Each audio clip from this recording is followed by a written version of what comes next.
The population of a town grows at 15% per annum, compounded annually. If the population was 10 lakhs 2 years ago, then what is the population of now? So 2 years ago మనకి 10 lakhs ఉంది population. ఎవరి year కూడా 15% increase అవుతున్నట్లయితే మరి now present ఎంత ఉంది అని అడిగిండు. So దీనికి కూడా మనం కాంపౌండ్ ఇంట్రెస్ట్ ఫార్ములానే వాడతాం. A is equal to P into 1 plus R/100 whole power of n. ఇందులో P అంటే 10 lakhs, ఎవరి ఇయర్ ఫస్ట్ ప్రజెంట్ 2 years ఎగో ఉన్నటువంటి పాపులేషన్ 10 lakhs, ఎవరి ఇయర్ 15% ఇంక్రీజ్ అవుతుంది కాబట్టి 1 ప్లస్ 15/100. సో 2 years ఎగో కాబట్టి పవర్ 2 అవుతుంది. సేమ్ ఇంతకుముందు మాదిరిగానే 10 lakhs 100 1 100 ప్లస్ 15 115/100 పవర్ 2 ఉంది కాబట్టి 2 times రాస్తున్నాం. సో ఇందులో కూడా 2 zeros 2 టోటల్లీ 4. సో క్యాన్సిల్ అవుతుంది. నెక్స్ట్ వన్ న్యూమరేటర్ ఇక్కడ 100 ఉంది. 115 ఇంటూ 115 115 ఇంటూ 115. సో మనకి 115 ఇంటూ 115 స్క్వేర్ నేర్చుకున్నాం. 11 ఆఫ్టర్ నెక్స్ట్ నెంబర్ 12. 11 ఇంటూ 12 అంటే 132. 5 స్క్వేర్ అంటే 25. మనం వేదిక మ్యాథ్స్లో నేర్చుకుంటాం. ఓకే, వన్స్ ప్లేస్లో 5 ఉన్నప్పుడు ఏ విధంగా స్క్వేర్ తెచ్చుకోవాలనేది. So 11 into 12 132 and 25. So 132 25 multiply చేస్తే 1 3 2 5 2 zeros. సో మనకి 13,22,500. Option 4 is the correct option. 13,22,500 is the population of present. In how many years will 12,000 rupees at the rate of 5% per annum give a simple interest of 1,800 rupees? In how many years 12,000 rupees at the rate of interest 5% per annum give a simple interest of 1,800 rupees? 5% సాధారణ వడ్డీపై 12,000 రూపాయల మొత్తానికి 18,000 రూపాయల వడ్డీ రావాలంటే ఎన్ని సంవత్సరాలు పడుతుంది? ఇక్కడ సింపుల్ ఇంట్రెస్ట్ అని ఇచ్చిండు కాబట్టి I is equal to PTR/100. ఇందులో P అంటే ప్రిన్సిపల్ అమౌంట్, ఇంట్రెస్ట్ 1,800 రూపీస్ కావాలను. మరి అంత అమౌంట్ అంటే 12,000 రూపీస్ మనం తీసుకున్నట్లయితే టైం తెలుసుకోవాలి, number of years, rate of interest 5%/100. So cancel చేస్తున్నాం. నెక్స్ట్ ఇది ఇక్కడ కూడా మనం చూసినట్టయితే 120 ఇంటూ 5 అంటే 600 అవుతుంది.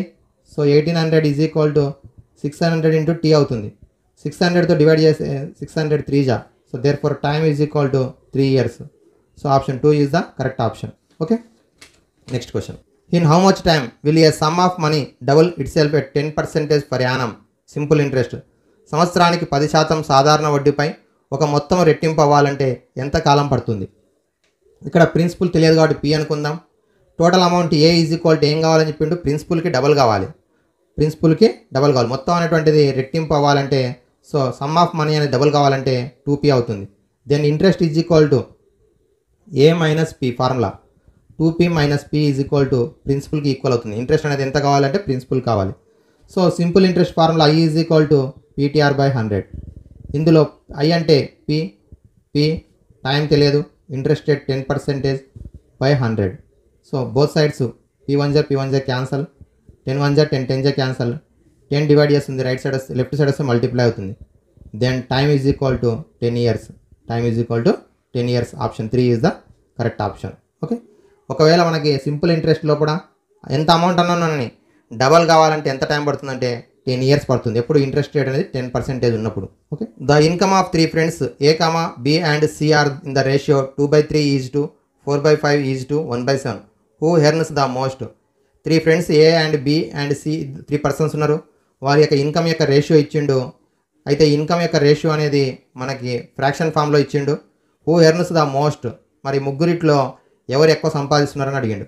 సో మనకి ఫ్రాక్షన్స్ రూపంలో ఉన్నట్టయితే పర్సెంట్ మనం కంపారిజన్ చేయలేం కాబట్టి ఫస్ట్ దాన్ని ఏం చేస్తున్నామంటే whole number or integer, positive ఇంటీజర్గా మార్చుకోవాలి అంటే వీటి యొక్క LCM, డినామినేటర్స్ యొక్క LCM తీసుకోవాలి. LCM ఎంత వచ్చిందంటే 105 అవుతుంది. Because these are the prime numbers. So prime numbers ఇచ్చినప్పుడు their LCM is equal to their product అవుతుంది. సో 3 5 15, 15 7 105.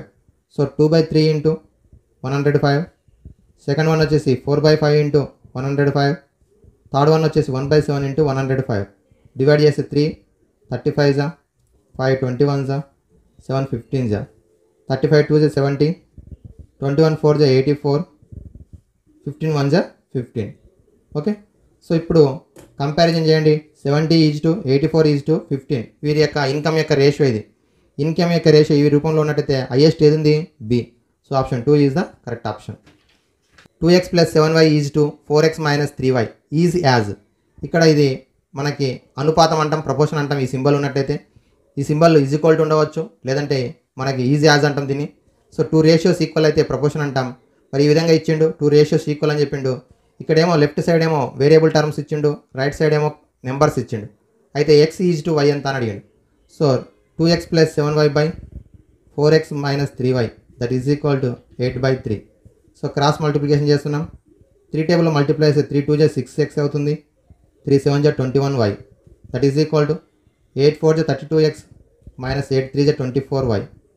y టర్మ్స్ అన్నీ కూడా లెఫ్ట్ సైడ్కు, x టర్మ్స్ అన్నీ కూడా రైట్ సైడ్, x టర్మ్స్ అన్నీ కూడా లెఫ్ట్ సైడ్కు, y టర్మ్స్ అన్నీ కూడా రైట్ సైడ్కు ట్రాన్స్పోజ్ చేస్తున్నాం. 6x - 32x that is equal to -24y - 21y.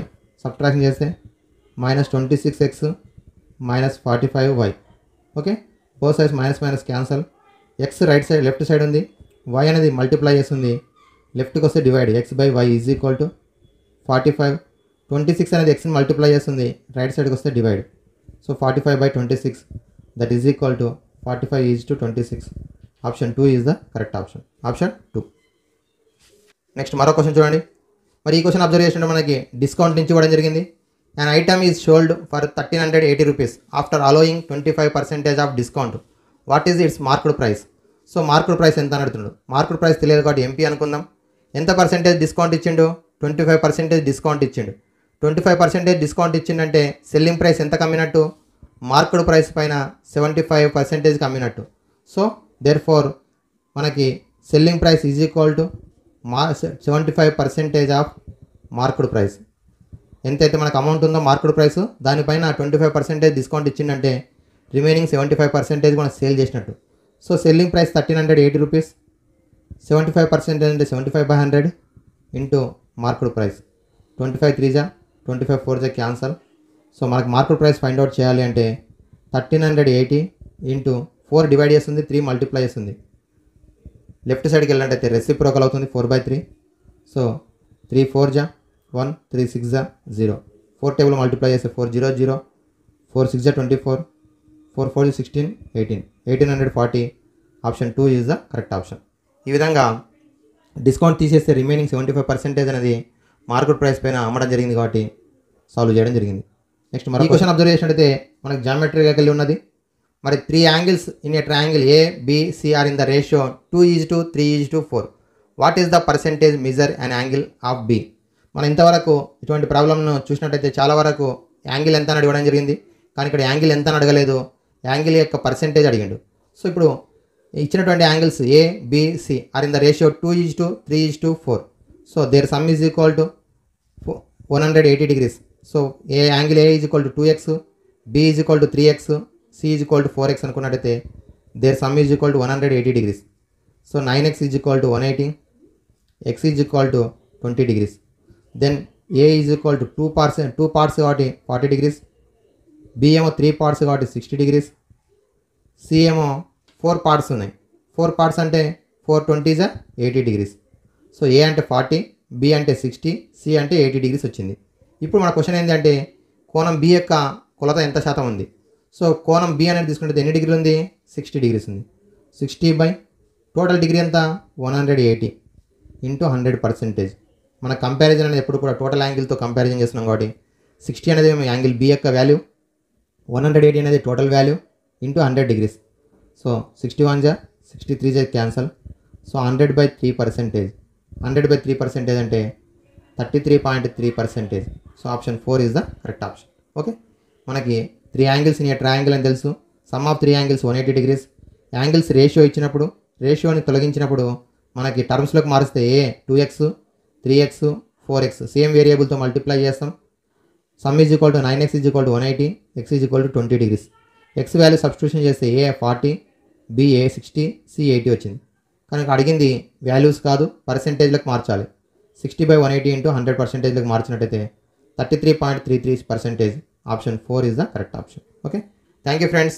Next వీడియోలో కూడా మరికొన్ని క్వశ్చన్స్ను ఏ విధంగా ఇవ్వడం జరిగింది వాటి యొక్క సాధనలు ఏ విధంగా తెలుసుకోవచ్చో నేర్చుకుందాం.